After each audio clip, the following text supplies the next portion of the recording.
Welcome everybody to the panel discussion of Folge 2021. As you see by or hear by the fact that this is the only English language block in the conference, it is a special section of the conference because we want to take the topic of the conference, measuring the landscape, locating research data management, on the dimensions of local versus global and subject specific or discipline specific to generic, and want to add additional perspectives to that. And we are doing that by adding non-humanist to the discussion, as well as people from countries other than the 3+ German-speaking countries. And we do have Arianna Ciula from King's College in London with us, and Alexis Michaud from CNRS in France, and from a German-speaking country, Alexander Czmiel from the Berlin Brandenburg Academy of Sciences and Humanities, and Arts and Sciences, and Valentina Pasquale from the Italian Institute of Technology and the coordinator of the Go Fair Data Steward Competence Network, as well as Georg Vogeler from Austria, from Graz.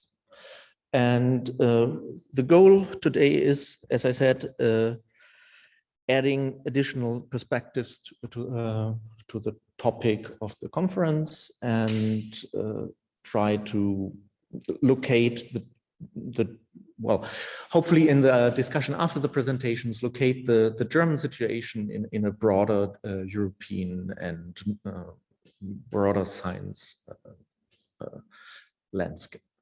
And we're going to start with Georg Vogeler from Graz.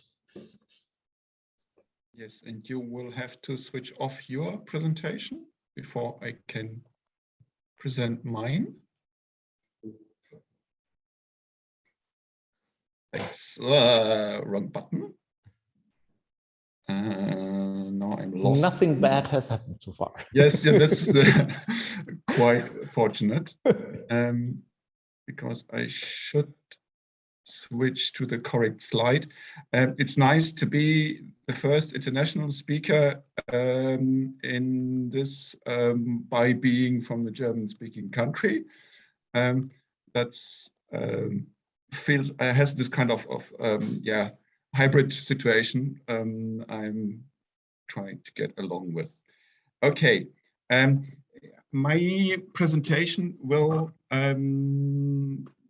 be a description a bit of our approach at the Center for Information Modeling, the CIM in Graz.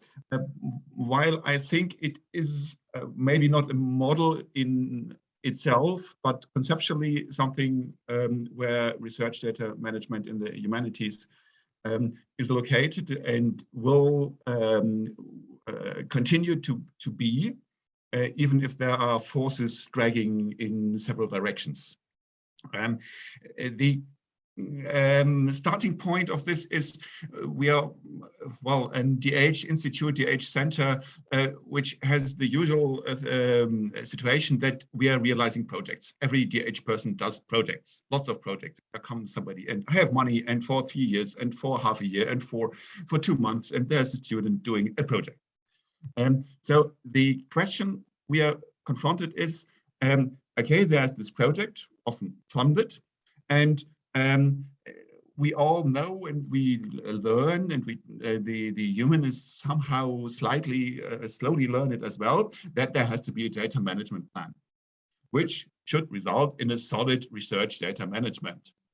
But usually nobody knows what happens in between. So you write these data management plans with lots of buzzwords, etc.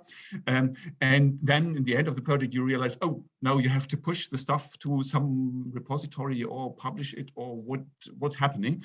And that's a situation where I would say that's not future-oriented approach, because in DH projects, it's standard that we create digital objects from the first beginning on. And we create these traditional stuff of converting analog objects into digital objects. We create data that we want to process. We want to calculate something out of it or whatever. We create data by the outputs, lots of graphs, visualizations, stuff like this. And we create lots of data by writing these procedures which do this, all this stuff. So there is data everywhere. So the aim of the SIM, and I would say it should be a name of every research data activity related to the humanities, is to think these DH projects built on research data management, or having the research data management as a crucial part of this project, this means that we have to be, as DH people, but as research data manager as well, we have to be in the project on a level in close collaboration with the researchers, which means not just this kind of service. So project is delegating, keep track of the data and then store it somewhere and I don't care, but to be a part of the project development and the methods, etc., to develop the modeling already, to be part of the selection of the tools, or even writing the tools if necessary, to think about how data created in the project can be converted to something which is data research data management.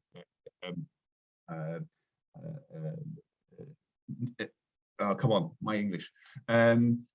Acknowledges research data management requirements, train the people, and build procedures which help. And in the end, the data, all these types of data I described in the first slide, can be distributed and reused via this the research data management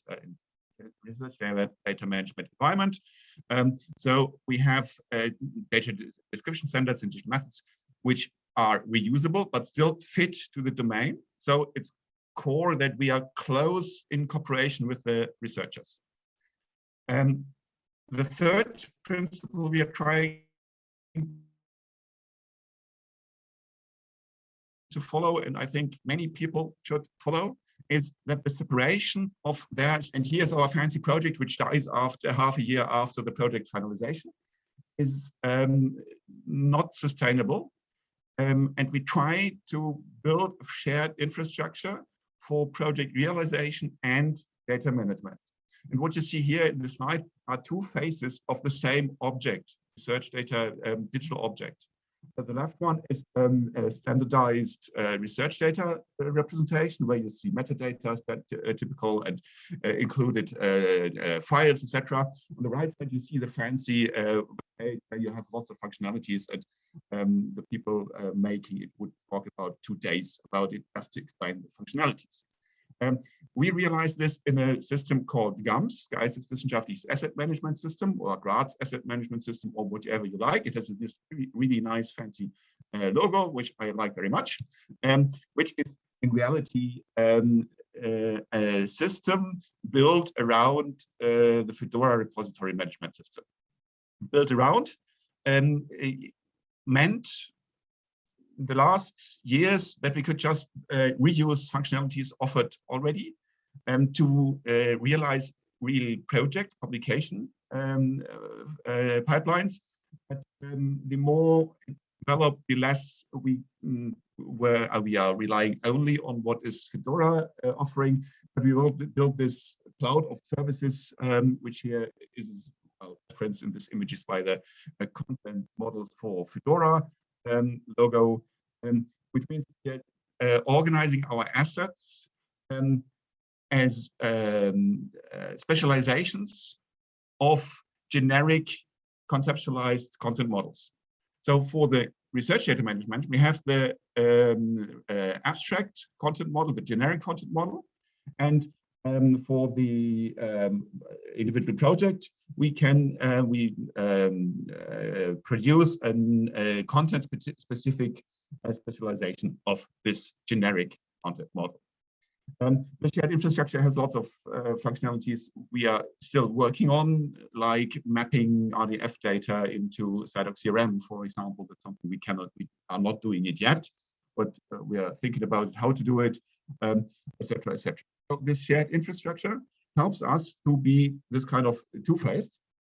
And in the end, we stand in a situation where we all stand, that we have this kind of compromise to make between the generalization of the research data management, where we have to map everything to Dublin core, and the specialization of the very individual project. If you see these terms I put here to describe a bit the range of subjects we are covering with the projects in this infrastructure, you might get nervous because you have experienced how complicated all these individual requirements can be, and how individual scholarly edition can be, not just the type of document scholarly editions.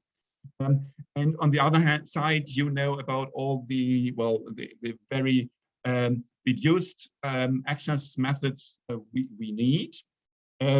If we put something to Arianna, it's EDM, and there's lots of Dublin core into it. DataCite is not really concerned about critical apparatus. We contribute to a service in development, an Austrian discovery service, where there is we build together with other Austrian colleagues a ontology for DH research objects, which is built on these content models, which, if you can read anything, you will realize that it's already somehow very specific in terms of research data management. So MEI is nothing which is in the standard Zenodo list of these are object types where we have standard dissemination methods.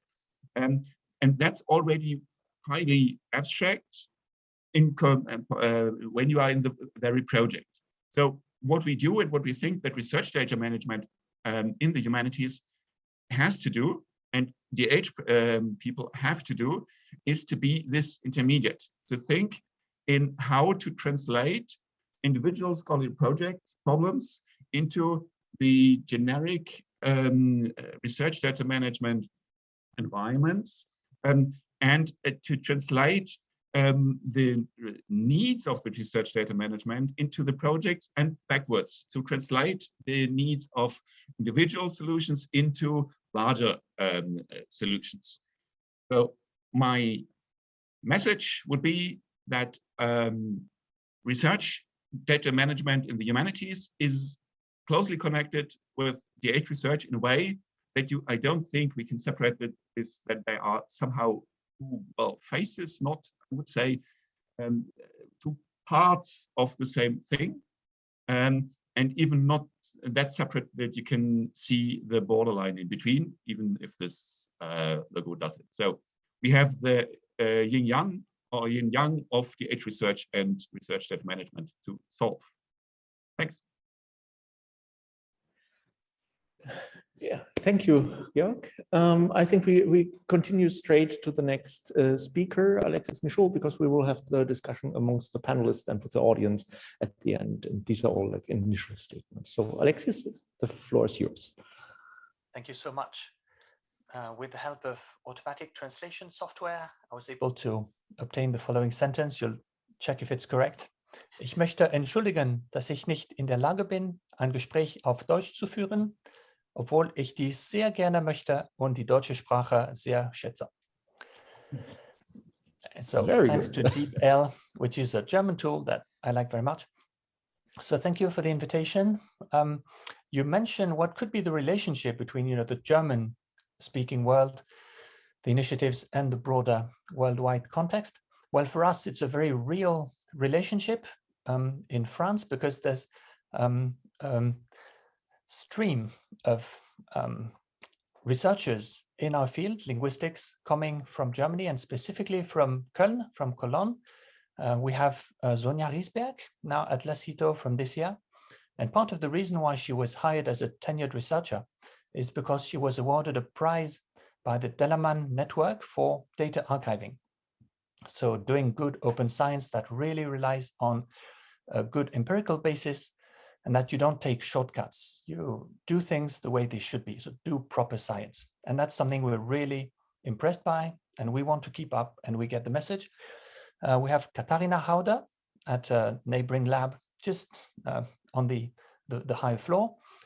And we're doing a datathon for speech materials, saying we should deposit endangered language data. And she said, yeah, of course, to have a corpus is to have a responsibility. You know, and they say things like that, and that's the main message. There's not much more we can add. So there's other people, Yvonne Treis, who will also be at the datathon. There's Anna Hermes, all from Cologne. So, and yesterday when talking with Sebastian Nordhoff from Germany, obviously, who was trained at Cologne, he said, you know, the two of us should talk more about the current projects we're having, about linking, you know, manuscripts, sound, and stuff. So I'm really very hopeful that we can work along the same lines. We're doing that already, but help one another in sharing tools and sharing the limited resources we have for good infrastructures and good software to go ahead for open science. So now I'll share my screen and take you to the reason why you kindly invited me, which is that we have an open archive in Lacito, which is part of a larger platform called Cocoon, Collection de Corpus Oraux Numérique. And to describe it briefly, it's centralized. So it's hosted by the French National Archives. And there are serious people doing the archiving. So they will ensure that the data are there to stay for 30 years, which is one generation, multiplied by the number of generations you need. And in the case of our data, there is no expiry date. And so it's 30 years times n. And we can't guarantee that inside our lab, but the National Archives try their best to do that. It's their job. And so it's a partnership, which is a daily relief for us, that we don't have to think about, you know, what's going to happen in 20 years, 50 years. That's a problem that we're happy to talk about, but the real solutions are found by other people as part of a national infrastructure. A second point is that it's a sustainable archive, that we use standards. Of course, we used SGML when it came out, then noticed that something called XML was going to be the future. And fortunately, we had engineers with us who sensed those things early. We're still in XML, but we can deliver, of course, into any format you want, but we stay firmly into XML, OLAC, Dublin Core, you know, the standards. And we only do software development to the most limited extent possible, as kind of scripts putting bricks together. We're part of a network, that's the third point, part of the Digital Endangered Language Music and you know, archive network. And for us, it means a lot. It's a bit specific because I'm going to talk a lot about linguistics, but we're basically thinking local and then working, thinking global and, you know, doing the work locally in our own small field. And we like to think of the archive, Pangloss, as part of an articulate, a consistent open science approach. So a complete environment where people can join. So here you can see the interface, which we think we try to make user-friendly as well. So open science means open for researchers, and that's our key responsibility. It's also open for the public. So you can switch from pro to non-pro. And when you're in pro mode, then you will see whatever researchers want to push over to you in terms of research references and information. And when you're in non-pro mode, then you will be guided more gently through exactly the same materials. So I will briefly walk you through a couple of very recent deposits. So this morning I was in Kobe, Japan, very Japanese atmosphere, very enjoyable. and chairing a session with a talk about Baima, which is a Sino-Tibetan language. And somebody did very fine-grained research, Katya Chirkova from CNRS, on this language. And she found that, experimental phonetics was the way to go to solve a specific issue. And the publication is out now in Journal of the IPA, the International Phonetic Association, and the resources are here. So you can access them. You can know that they have an identifier, they have a DOI.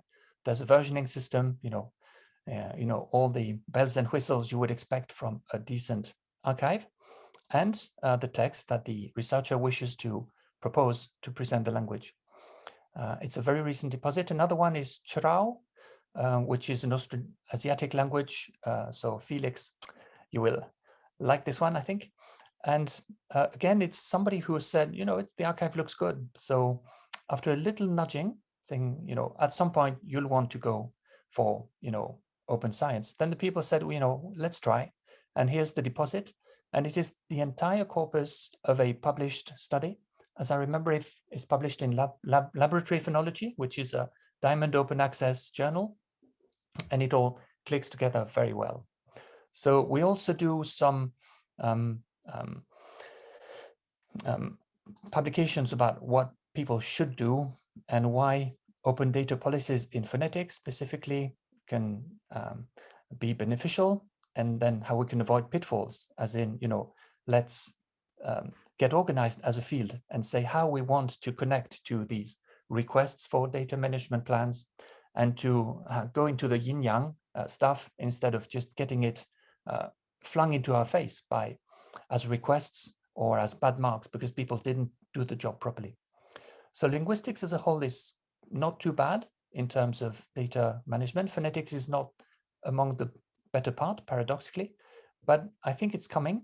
And the good news is that we get people depositing with us who gradually find the path. If I still have a couple of minutes, maybe 2 minutes, this is something we're working on as a kind of pilot, that you can have a manuscript. This is if somebody can speak Thai in the audience, they'll feel a bit puzzled that it looks like Thai, but it's not Siamese, Thailand Thai. It's Thai Don from Vietnam, which is a related language, related script, all Indic based, but it's interesting. And so now we have a prototype that allows people to, look at the resources. So there's a recording of somebody reading the text, and I don't have a lot of time, so I won't do the full demo, but you can see the idea that you've got those rectangles moving along. And so we want to think about tools to go more multimedia. In cases where we have a manuscript, be it, for instance, a linguist's manuscript with handwritten notes relating to a recording. So this is a pilot thing. Also, so this is stuff that I put online. I'm not showing it just to show off, though I, like everybody else, I like to showcase my stuff, but to say that we try to practice what we preach and to have a team that works very closely. Some of us are engineers, others could have been engineers, but ended up being linguists, etc. And we really think of the work as progressing together. Really, I love the yin-yang pattern, because that's the way we should go. Not thinking you have the researcher top on a pedestal and then people supporting and doing whatever needs to be done with the data, but really talking together and finding solutions. So if I had 2 hours, I could talk lots more about the rest, but I think I should leave it here, open the discussion and say again how, wonderfully exciting it is to be in touch. And especially in those difficult years, we should find ways to stay non-centralized or stay centralized as we want, but stay in touch. Thank you, Alexis. Yeah, we're going straight to the next speaker, which is Arianna from King's College in London. Yeah, it's your floor, Arianna. Yes, I hope you can see my screen. Yes. Yes, great. Thanks for inviting me, Felix, and everybody for taking part in the panel. I'm sorry I couldn't attend the rest of the conference, but being mainly in German, I wouldn't have been of much use anyway. So my perspective will touch on some of the things that have already been said, especially by Georg, I guess, because I'm presenting research data management from the also perspective of the Digital Humanities Lab, King's Digital Lab at King's College London.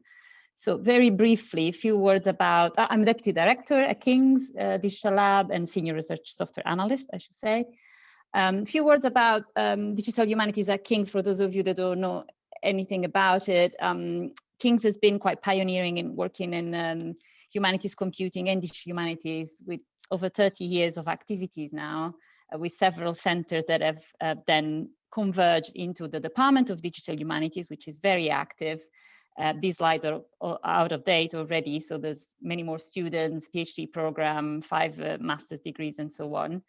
And also has kind of developed into an arm, a branch of technical development, which is what King's Digital Lab is, and was set up in 2015 with James Meethies as its first director. There's 13 people in the lab with permanent roles, and you won't recognize their academic titles, but indeed research software engineering roles. I'll say a bit more about that. And then in addition to that, there's always research affiliates, visiting fellows, postdocs, and so on.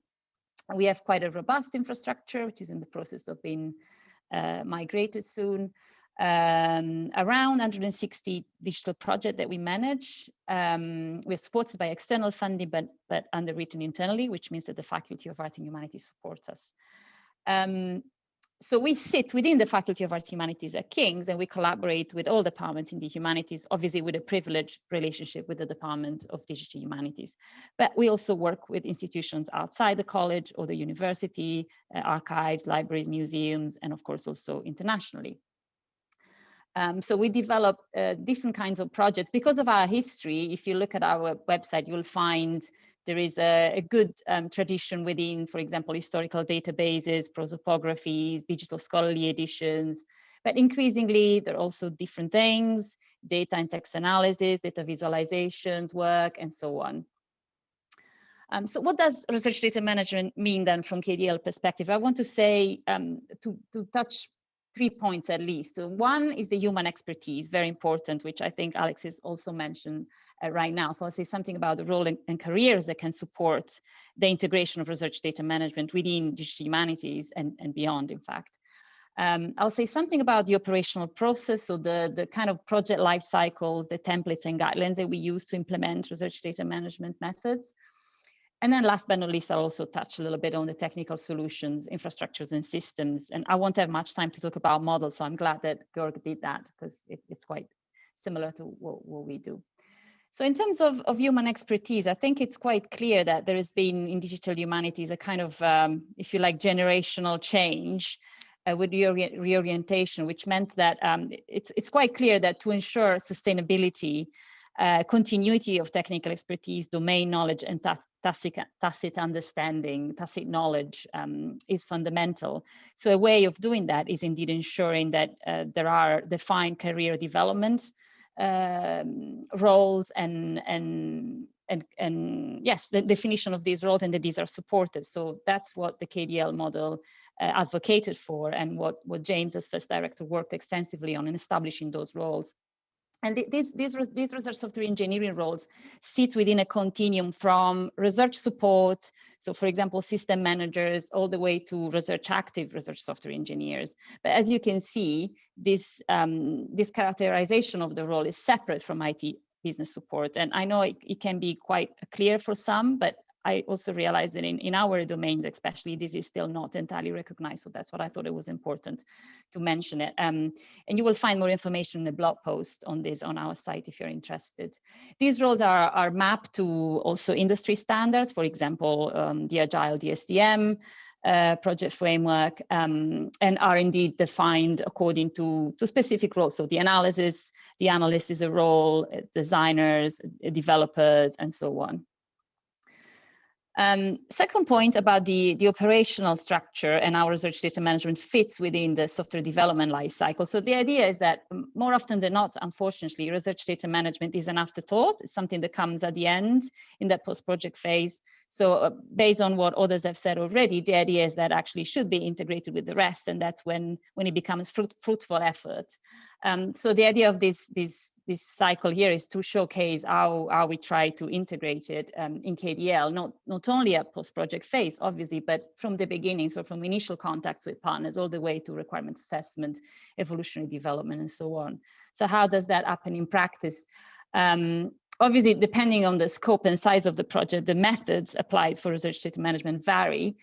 For example, a pre-project phase where the analysis, which is inclusive of design and implementation, of course, start thinking of implementation at least, is realized in different ways. So the first meeting with partners, when research data management starts to be discussed from the beginning, a feasibility assessment and review, so follow-up meetings, a remote communication might include already an initial exchange of sample data, for example, to assess requirements, a high-level prioritization of requirements that also include research data management, a product quote for that project that will include the cost of involving the lab in that work, more often than not, which already includes also a service level agreement.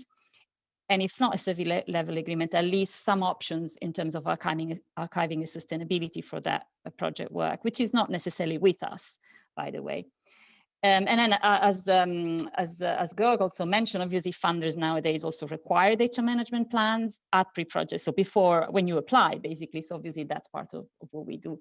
And the kind of criteria that define the methods vary from, again, size of the project, the data, the type of the data, how heterogeneous they are, how structural, fuzzy, the provenance, issues of copyright and licensing, all sorts of things that I'm sure you discussed during the conference. And importantly for us, also the compatibility with our software stack and our workflows, which I'll say a little bit more about in a second.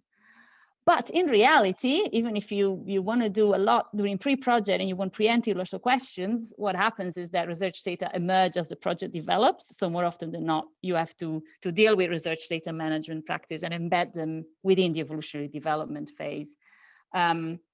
And how does this happen? Again, reflecting on the iterations of the data and the data workflows during development, asking continuously this sort of question: what kind of data are you expecting to create or process in your project? Where are the data set hosted, if they already exist, or where you're expecting to host them for and for how long? All the requirements with respect to data import and export functionalities, data processing, versioning, citability. So these are all the sort of things that we have to deal almost daily in our project, reuse and licensing and so on. So some of these decision questions, discussions around research data management are then documented in our templates, project templates from initial terms of reference when we start thinking about a project or discussing a project with a partner, all the way to feasibility document, as I said, product quote, project review record, which is a live document really that evolves as the project goes on, to obviously the end, so the service level agreement if the project is hosted and maintained by us. And then in some case, the COM documentation if you're decommissioning that project. So that's also where, for example, data deposit comes into play. And you'll find information about these templates, how we use them, with some guidance on our wiki. So please, if you're interested, have a poke there. What about technical systems and technical stack? I think I have a few more minutes. So just to say that obviously, again, I think Georg definitely said something around this. Technical systems comprise of hardware, software, web servers, network infrastructure, application, language tools, equipment, and so on. But in practice, for a sustainable management of the lab, we had to adopt a limited server and development environment stack in a move away from a more flexible framework that was what we inherited. That was much more tuned to the specific project. So yes, we still have to tune a lot of the data, the models to the specific project, but our technical stack has become more homogeneous to make sure that we can sustain the scale that we operate within. And I don't want to spend too much time on this. I wish I had the time to go through some example of the models. Last point I wanted to make is about archiving and sustainability. So in a way, the end of the tail. Again, on this page on our site, you will find more information, but some of the solutions that are possible or that the lab presents as options at the end, or let's say after the release and post-project phase are to do, of course, with maintenance with us, which is an option. And usually the cycle is a 5-year cycle. So we assess whether we can continue maintaining that project every 5 years. Migration, of course, is a possibility. So a lot of our legacy projects have been migrated or are in the process of being migrated internally, institutionally, or to external hosts. Static conversion is something we undertake a lot for some of the projects for which we know that we can still provide core functionalities in a static environment. And by the way, these solutions are obviously not exclusive, so they can be done together. So data deposit, for example, is complementary to the others and not necessarily exclusive. So we have, for example, a CCAN instance where we deposited several of the data sets of our projects to make them available. And those were projects that had web interfaces that didn't really make data visible. So in the shift to focus also in digital humanities more towards data, this was a cognizant way of making sure that those data were out there. And then, of course, the college has its own research data management system. At the moment, actually, they purchased an instance of Figshare, which is exciting. And then, of course, also we use external repository as needed. And then the last option, which is still, I think, quite viable and useful, is minimal archive and storage. So we do this for projects that don't have any funding to be maintained or any prospects. So we archive them so that the virtual machine basically could be reinstated if needed or if new funding becomes available. Sorry, I think that was a bit long, but I'm done. Thank you very much. Thank you, Arianna. No, we're still well in time, so everything is great. The next speaker is Valentina Pasquale. Her background is not in the humanities, and so she will bring in yet another perspective. And she's also involved in the GoFair Data Steward Competence Centers implementation network. So it's also an international perspective and a non-humanities perspective as well. Okay, thank you very much for the invitation. Felix, can you see my slides? Yes, we can hear you and see the slides. Okay, very good. So as anticipated by Felix, my background is different. I feel a little bit like an outsider here. Well, I graduated in biomedical engineering, then I did research in neuroscience for about 10 years, and then I became interested in research data management, and now I work at the Italian Institute of Technology in Genova, where I oversee the development of research data services for scientists in technology-oriented domains. So we have robotics, nanomaterials, life sciences, and also computational sciences. Today, I'm actually wearing 2 hats, given also that since December 2019, I am also co-chair of the GoFair implementation network of data stewardship competence centers, and I will tell you a little bit about that during the presentation. So the topic addressed by this discussion is to achieve a compromise in research data management between project-specific and discipline-specific needs and the need for generalization, centralization of policies, standards, tools for achieving better sustainability and interoperability. So today I'm going to share with you some thoughts and reflections on this theme from the viewpoint of my experience in IIT and also as GoFair, the SCCN co-chair. Okay.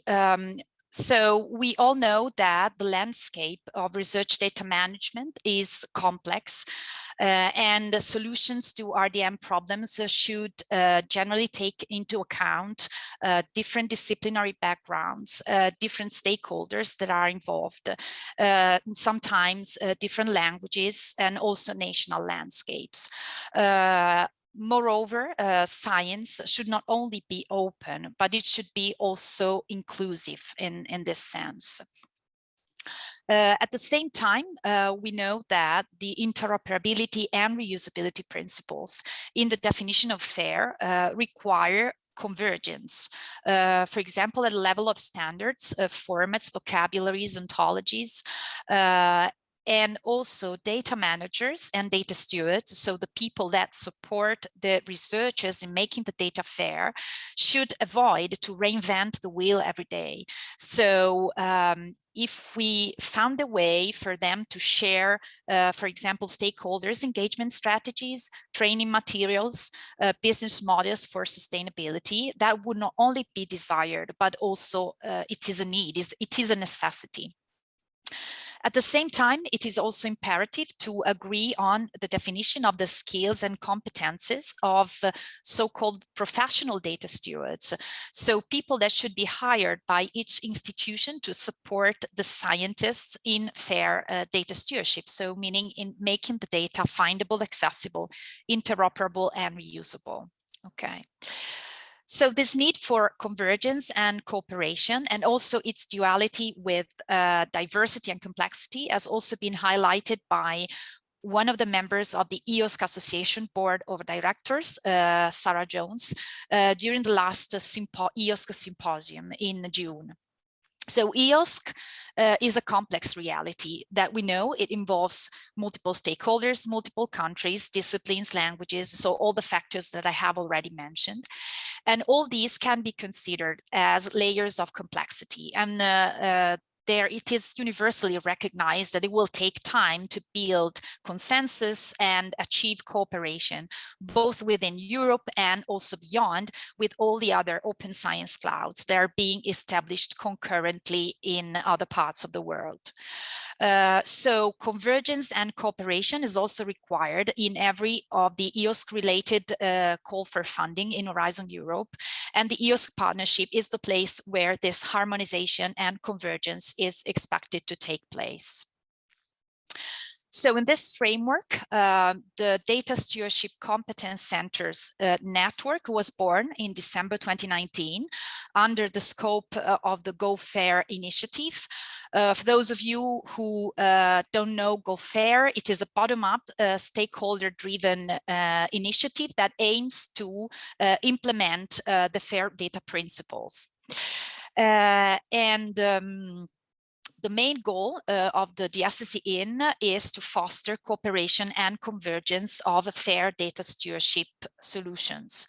And this network joins around 45 members, mainly universities and research performing organizations from several countries, and is chaired by me, Angus White, from Digital Curation Center, and Diba Marcus from Aalborg University. And the DSCIN is organized in national chapters. The goal of the chapters is to ensure that national, regional specificities and needs are respected and taken into account. And there is also a German chapter of the DSCIN that is called Go Unite, is very active, and it organizes periodic meetings with the German data stewards community. Usually these meetings are held in German, and one meeting, the next meeting is foreseen, is scheduled for the end of October.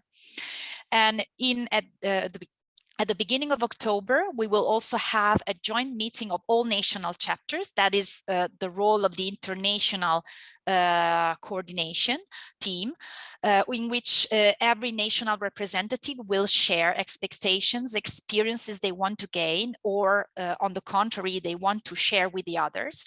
And the aim of these meetings is to foster sharing of knowledge and practices across countries, but also across disciplines.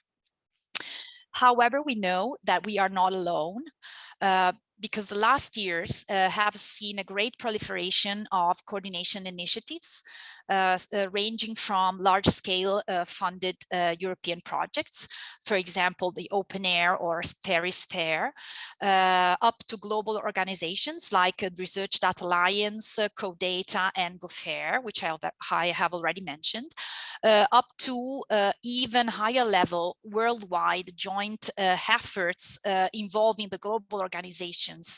For example, the Data Together initiative that aims at bringing together RDA, World Data System, CoData, and GoFair. but actually the question is how many is too many. So we know that climbing up this pyramid, we progressively go farther and farther from the scientists, who are our ultimate end users. So coordination is also costly. It's also time consuming, believe me.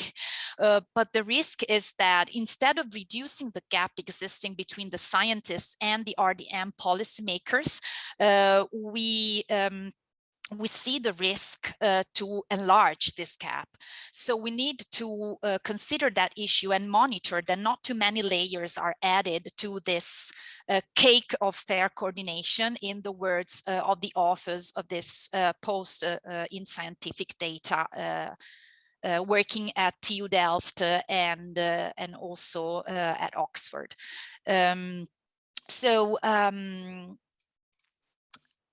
Coming to the perspective of a single institution, we find similar problems in a smaller scale. Namely, we have the problem of bridge the gap between the scientists and the policymakers or institutional governance, and also to implement research data services that would take into account diverse needs, while at the same time achieving convergence and interoperability of solutions and generalizability in a sense.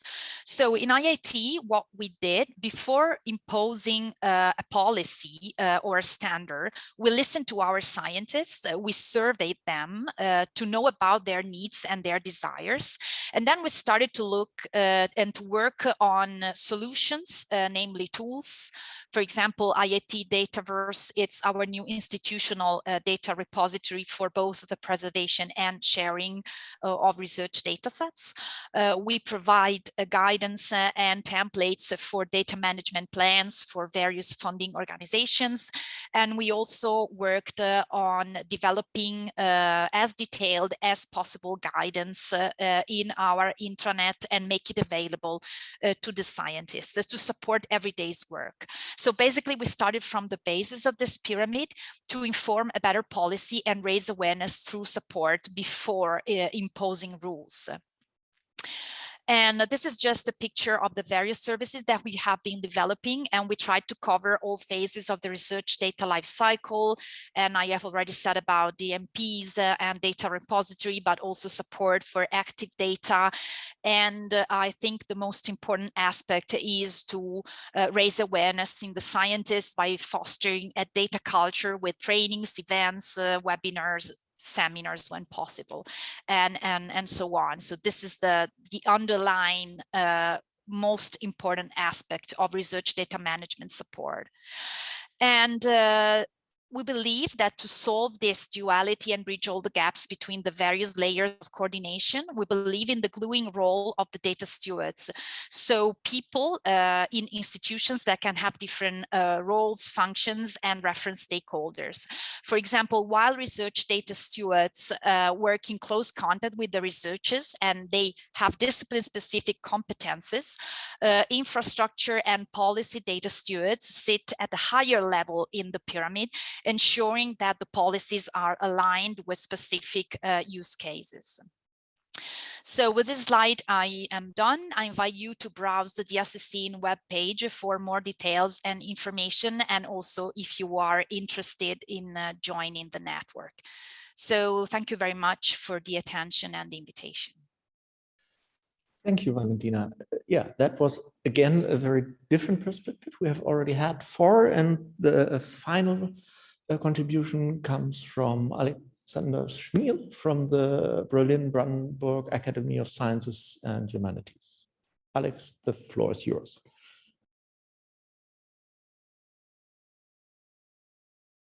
We can't hear you if you're already talking.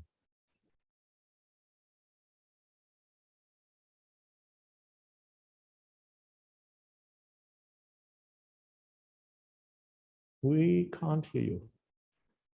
Yeah, ask him. Now? Yes. Perfect.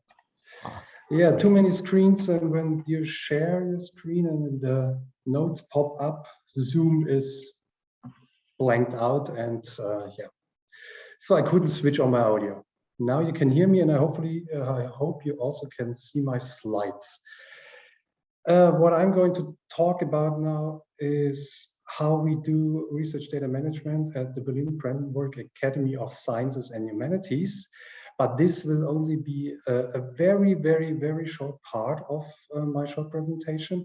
What I actually want to do is to put your focus on one of the aspects of research data management, which is always put a little bit to the side too much in my point of view. And yeah, this is as there is no reliable definition of what research data is and what research data management is.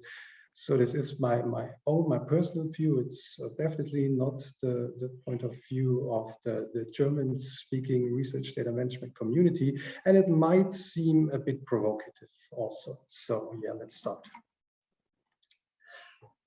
At first, RDM at our academy. So what we do, we have several projects and departments in our house which produce digital output in some way. We have Telota, the department I work in, but we also have the digital dictionary of German language or the German text archive as a project, and they all producing digital projects, DH projects, digital outputs such as digital editions, databases, collections, repositories, or even tools, software tools for different kinds of scholarly activities, which you can see here on the left-hand side.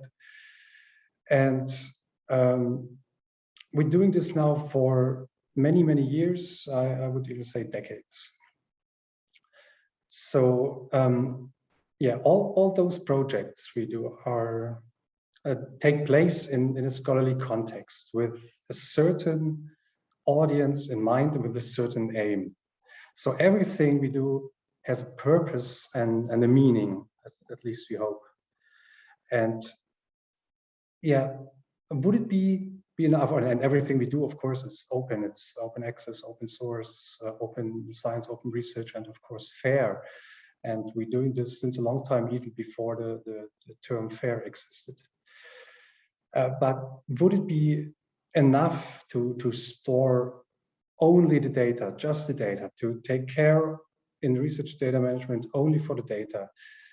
If yes, why would we doing this, all the other stuff at all? Why would we develop functional user interfaces to serve the scholarly community, to give them something to work with, to reference to? Why do we produce APIs and visualizations and all those tools if just having the data would be enough? So the user interfaces, the APIs, the interlinkage of everything of the data, this is where the value is added for the scholarly community. Plus, to make the research process transparent, it is absolutely necessary to preserve all the tools which were used to generate data, to generate, for example, visualizations. So as we consider ourselves, Telota, not a DH department and research software engineering unit, but a data center, we have to deal with it, and we deal with it. And to show you what I mean with the high complexity and where the value is added, I want to give you an example. Here you can see a schematic view of interlinkage and data flows of a modern digital scholarly edition, the Edition Humboldt, which you can reach under the URL. Alone in the center, in the red circle, which is the core digital scholarly edition, we have some kinds of different types of data sets. There are travel diaries, correspondence, there's a chronology of the life of Alexander von Humboldt, and there are more manuscripts belonging to the context of travel in the 19th century, and of course there are images. But this is just the core, which is interlinked already. But there are other resources which, with all data, is linked and to which the data is linked. We have, for instance, the commercial translation tool DeepL, which Alexis also used to make automated translations of the text of Humboldt in different languages, so the text can be queried and searched in different languages. We exchange the correspondence data with CorusCert, which is also an infrastructure and research infrastructure developed and hosted by us. And in exchange, the Edition Humboldt gets metadata from other correspondence taking place in the same time period where the Edition Humboldt is taking place. And yeah, of course, we incorporate geonames and also map snippets from OpenStreetMap. And there's many more interlinkage, and this is where the real value for the scholarly community is added. And it's also a good example that what we do is getting more and more complex and hence harder to maintain. But this is not the view the scholarly community has on our digital resources. Then if you would just say, okay, we store the data of what is happening in the red circle, we would lose all the additional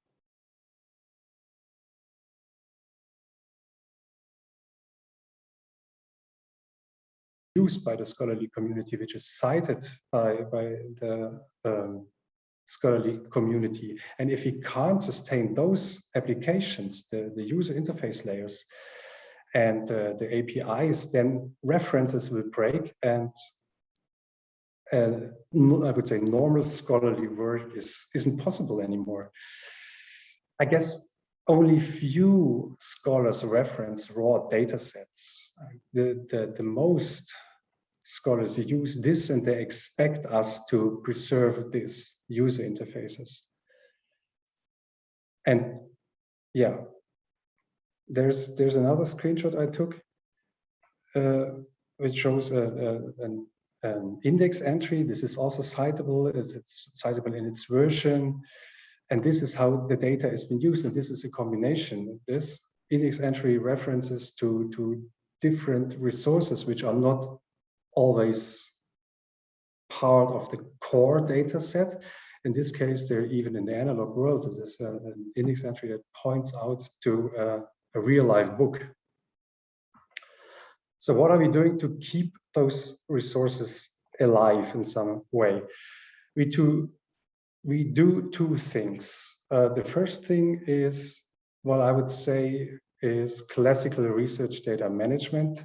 The Academy founded an initiative last year, a research data management initiative, which was presented this morning by my dear colleague, Paul Sutter. And so I don't want to say anything more about what this is. This is mainly to put all the things we already do in a more formal context. And this is, as Paul said this morning already, not a trivial task. But what is even a less trivial task is to support the software and maintain the project after the project's end. As we all know, projects have a limited project runtime, and when they end, they're over. There is no funding for further development. And that would mean the project stays in the state it was left when the funding ran out. But this would work for maybe a year or two, or maybe 5, if there was a lot of professional software engineering and was also developed with the view of sustainability and maintenance in mind. But usually this is all not the case, because project runtimes are quite short. Also, when we have project runtimes at the Academy from 18 to 25 years, it is not easy to maintain what we have. But we do it because the scholarly community expects it, and also we promise it. And this is a task which is very time consuming, and it's getting more and more as we have more projects and more work for us to do. And this means a continuous software support of all the different projects we developed. It also means migration and updates, security updates, migration of software, and also migration of data, and migration of scripts and all the interaction functionalities. When there is a new software, sometimes the legacy code doesn't work anymore, so we adopt it to the newer versions of the software. We do documentation and tests that it runs the same way it's run before, that we should do more, of course. Documentation is always a problem that is done last. And one step we do is we maintain a well-sorted toolbox. We reduced ourselves to a certain amount of tools we use, and we also try to get rid of technologies, which is not easy. And we are very careful to put new technologies and tools in our toolbox. So we have the very balancing act between innovation and sustainability. So we want to be sustainable, but we also want to be innovative and use new technology. It's not that easy, but we do it. And if we are coming in the situation that we have to shut down one of our resources, we have a web archive. We transform all the web pages of digital edition, for example, into static HTML pages and store them in our web archive, and then you're still accessible, but you don't have the functionality anymore. You cannot search, for example.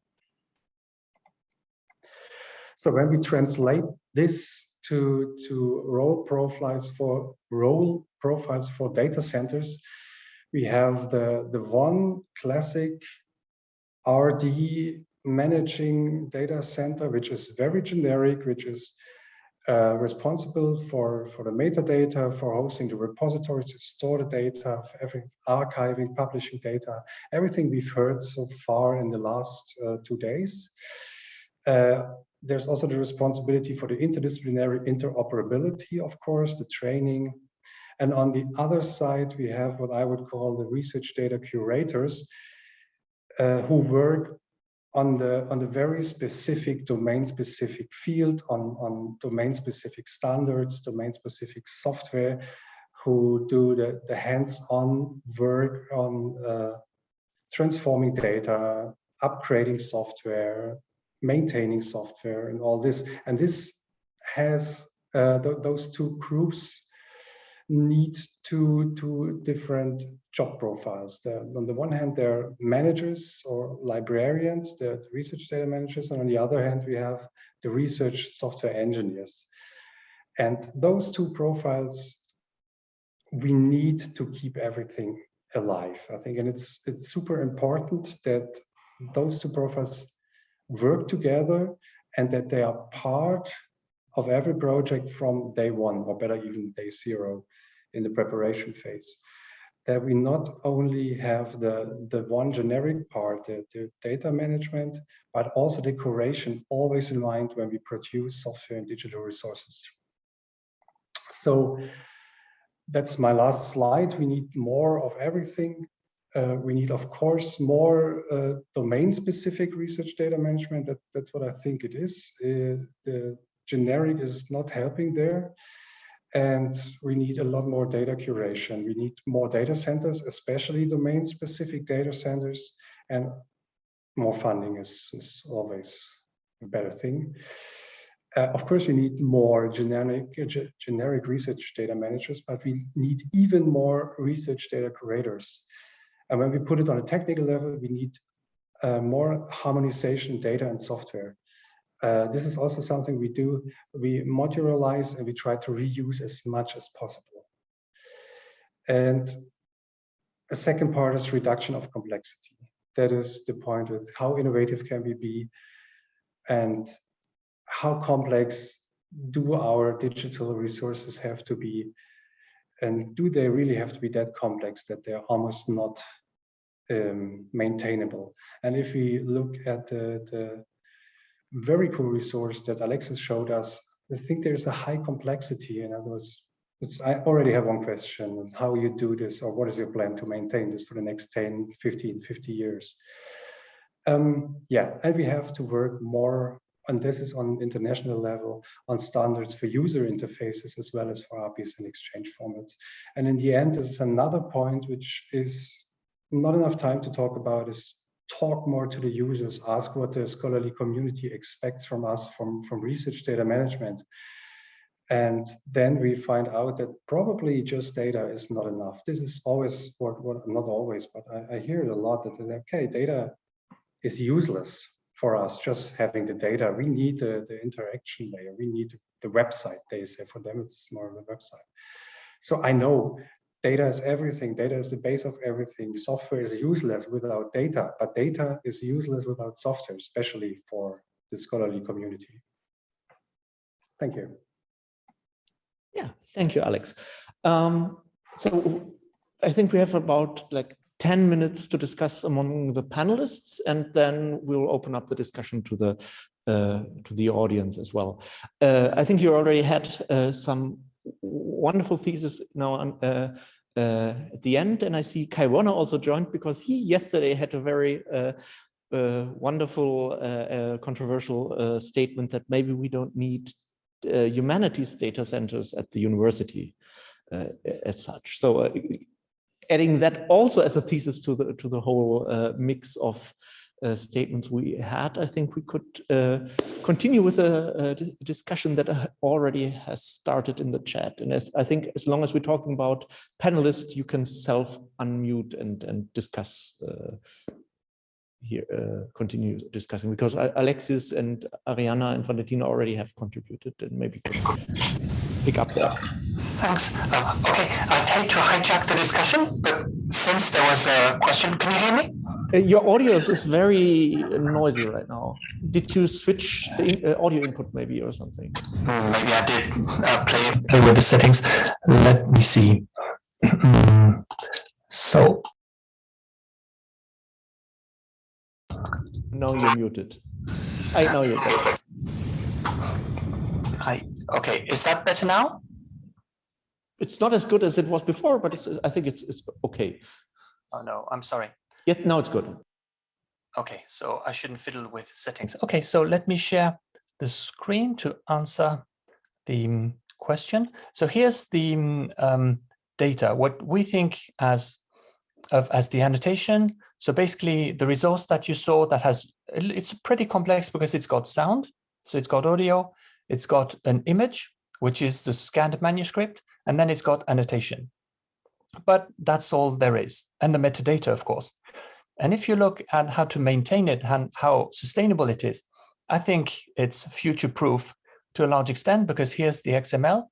So basically it's texts. All the documents are texts made up of sentences. So that's, for linguists, it's they can discuss for no end of time what's a sentence, but they're happy to have stuff divided into sentences. A sentence can have a form. Here is the phonological form, a transliteration. So it's specified what kind of stuff it is, and it's human readable. So somebody can make sense of that. Say, oh, it's a transliteration of the manuscript. That's phonological or phonetic stuff. This is a translation into, English, French. And then there's the more complicated stuff, the audio time codes, but that's still manageable when you know, through the metadata what it relates to. And the area is the savvy, new stuff, that it's a rectangle and the coordinates are going to be like that. So yeah, Alexander, does that strike you as something sustainable? Then for the audio, we have FLAC wave, non-compressed. And for the images, we use TIFF for long-term archiving. Yeah, that's absolutely sustainable on the data level, and you can probably rebuild on this, what you've shown us. But I'm not sure when you give this to a linguist, or you say, I have the website where you can just click on the rectangle, or you have the rectangle in the data already. The linguist would rather use the website than the data. And, actually, this was my point. We have everything implicitly or even explicitly in the data, but the added value comes through the interfaces. And this is what the scholarly community use, and not the data. And they're not rebuilding to answer one or more research questions, always the software. And you can say, okay, so, software can be rebuilt. Of course, it's not as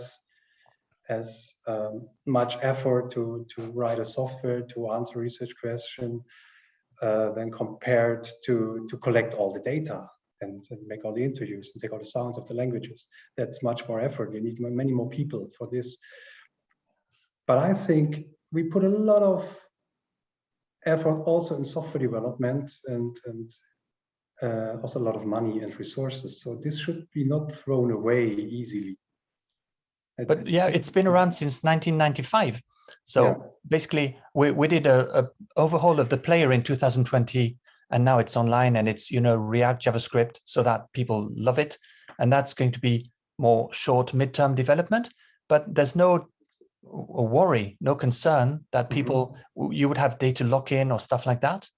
And so the bulk of the work, which is, you know, good data management and documenting the tools, I think is really sustainable with a balance with not too much work on the software and emphasis really on good data, and also thinking of it as really sustainable, that if people say, you know, we want this and that, we'll think first thing, well, of course you want it, but we're not going to change our data format to accommodate your research project, because you can do that. And you can have your own interface, no problem. But we shall keep a very standard style sheet, which is basically unmoved. And I remember, you know, we got a bit of flack at the beginning from, you know, serious people in serious data management who said, you know, that's ridiculous. This is digital humanities age. And why just have those old style things? You know, have had text and sentence and words and morphemes. That's ridiculously basic. We can have it off standoff annotation and non, you know, embedded stuff. Embedded markup was considered harmful and stuff, but we just stayed cool and said, that's what we need basically. And then people can work on that. And recently the same people 20 years later sent out a new paper saying, oh, let's forget everything we thought about research data. And, you know, when all is said and done, maybe all we need is just texts divided into sentences, and then those are made up of words, and then you can go down into morphemes and phonemes if you want. So yeah, we can keep going, know what you're doing, keep going, and don't. But this sounds like you have a continuous funding since 1995 to do this, and you will have more funding for the next coming years, and that makes a difference. Yeah, but maybe to jump in that it doesn't restrict to Alexis discussion, because I would try to translate these requirements and the reality which Alexander and Alexis now have put somehow like an opposition. In reality, I know it's not an opposition. You're completely on the same side, which means there are the users which want to see the same page as in the book printed 100 years ago in a web page. So this kind of experience, Alexander, is something you're referencing to. And on the other hand, saying, okay, if I have a reduced, standardized, easy, comprehensible XML data description like Alexis showed us, who cares about if it looks blue, red, or orange? It's there, the information is there. My interpretation, and something we're trying to develop in the GAMS infrastructure, is that it's kind of a preservation onion, I'm trying to call it. So there's the outside, and this outside should be preserved, of course, but we can peel it off and still there will be something left. And that's the important thing, that we have to build the stuff in a way that we can peel things off which are expensive to maintain, hard to maintain, or sometimes even neglectable to maintain. So some of the results might be printed, published, and we won't need the website for this in reality. We like it to have it, but we don't really need it. There are other preservation methods for this. And that's would be my idea of how to call it. So there is not the generalizable requirement to say a humanities project cannot be preserved without the interface. But on the other hand, humanities related resource without an interface is still not the same as it is with the interface. So these would be the compromise I would suggest.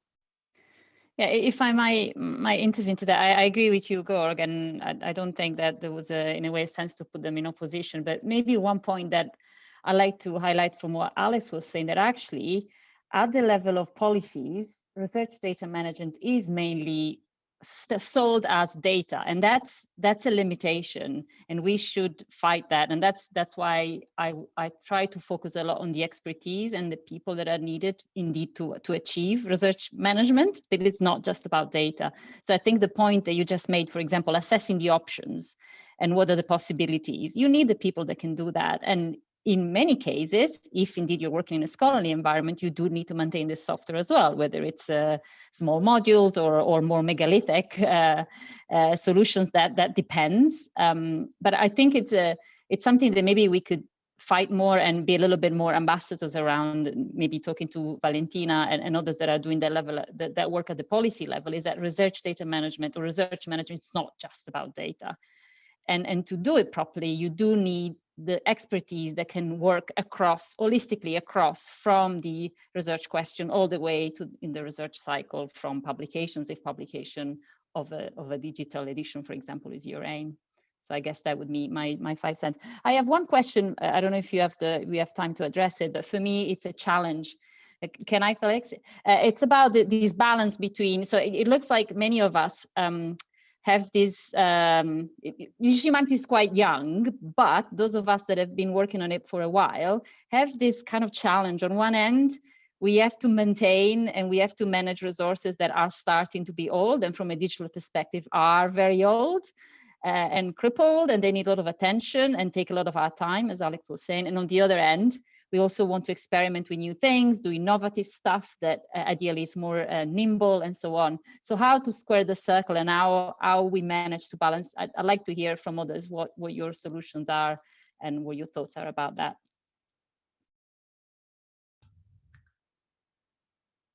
So which, Alex, does Alexander and Alexis, or who? Any of you who has something Oh, to say. I guess Felix also. Felix, go ahead. Yeah, I know. Oh, please talk. I just want to say both. Okay. We can also open up the discussion to the audience. So maybe I can try to chime in.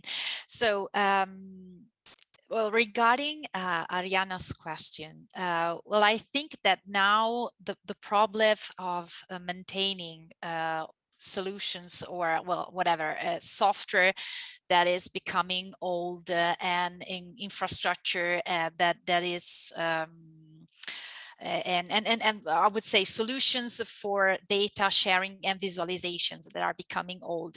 Well, it is probably due to the fact that when they were designed or developed, there wasn't still this idea in mind of keeping things sustainable for a long time. I think that, well, at least for what I can see in the domains where I work, well, it's becoming accepted, this idea of starting to think about what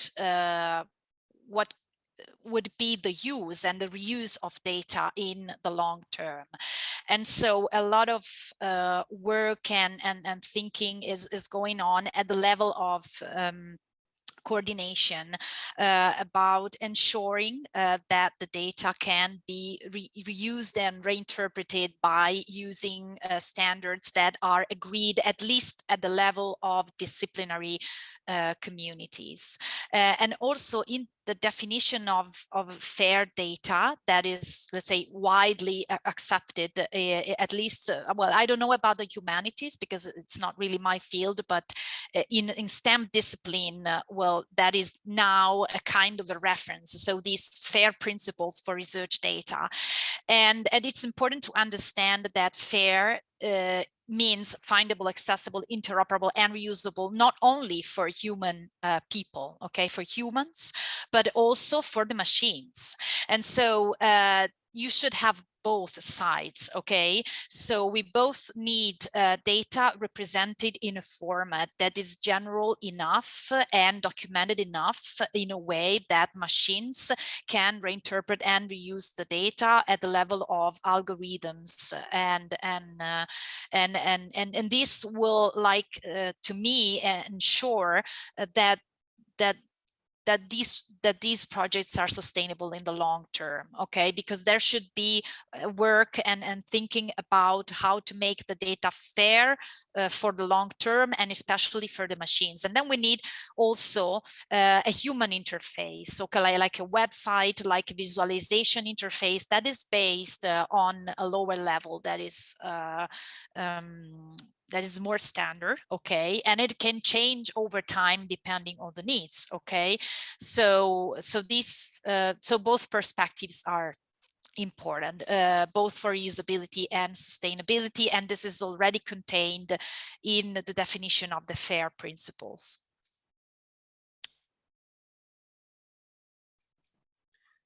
I also have an answer for Arianna's question.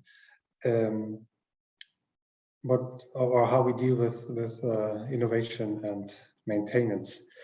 This is exactly the reason why I'd love to see more data centers to which I can hand our digital products, and they are maintained there, and we can focus on the innovative part and the experimental part and do the research, also DH research here.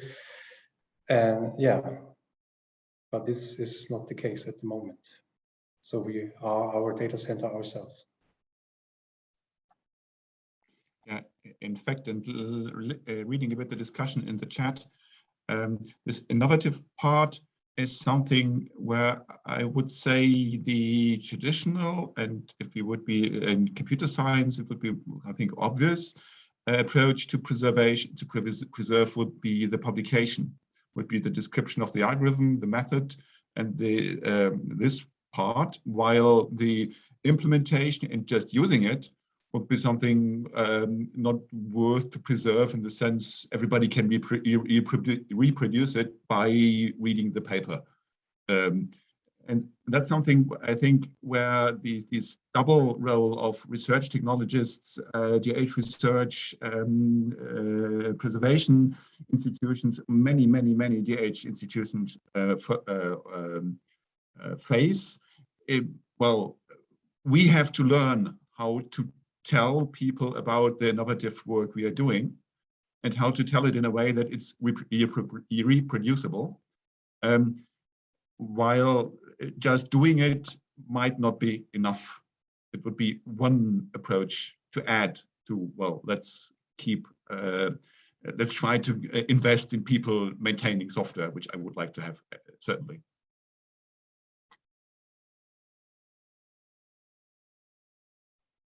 We had the one question from the audience in the chat. Are there any others from the audience? Because we only have 5 minutes left, so we should try to include the audience now, because otherwise it will be too late.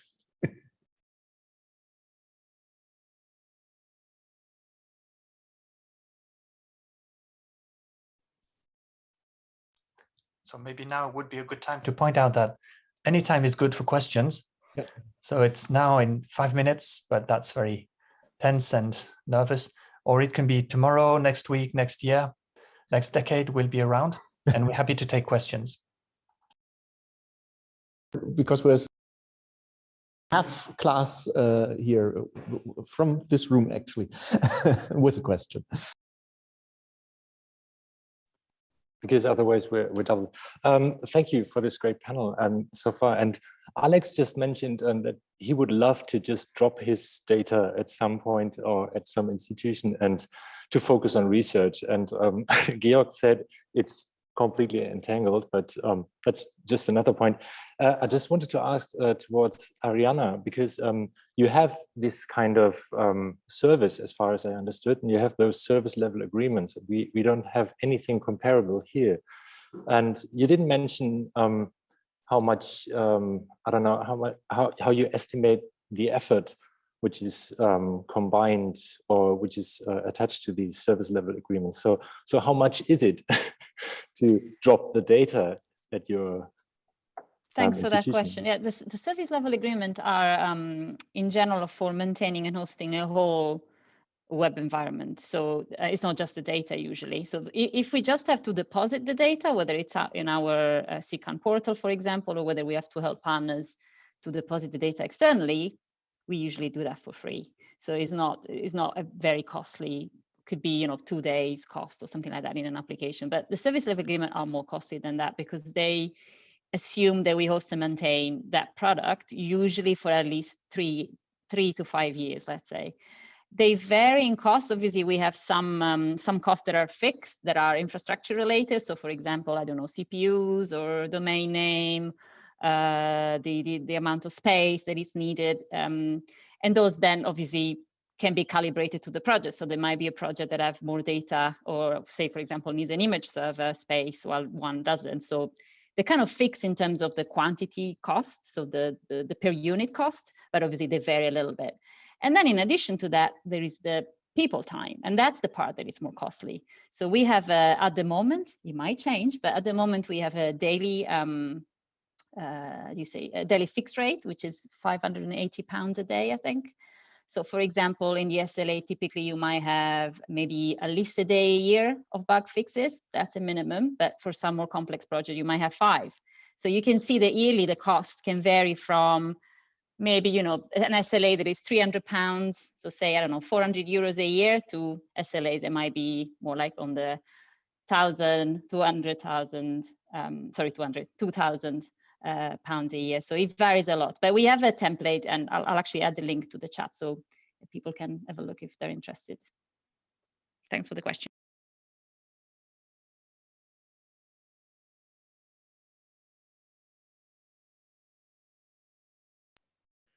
Yeah, wonderful. I think, is there anything in this in the chat? No, can't see it. Yeah, is this new?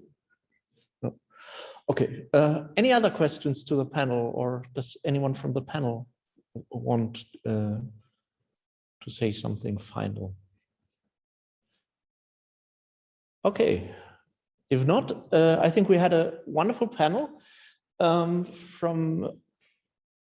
looked at the research data management landscape from several perspectives, and I really like the focus on the research software engineering we actually ended up with, which is a perspective that hasn't been so dominant during the conference. I think it was a really nice panel, and thank you all, Valentina, Alexander, Arianna, Alexis, and Georg, for taking part in this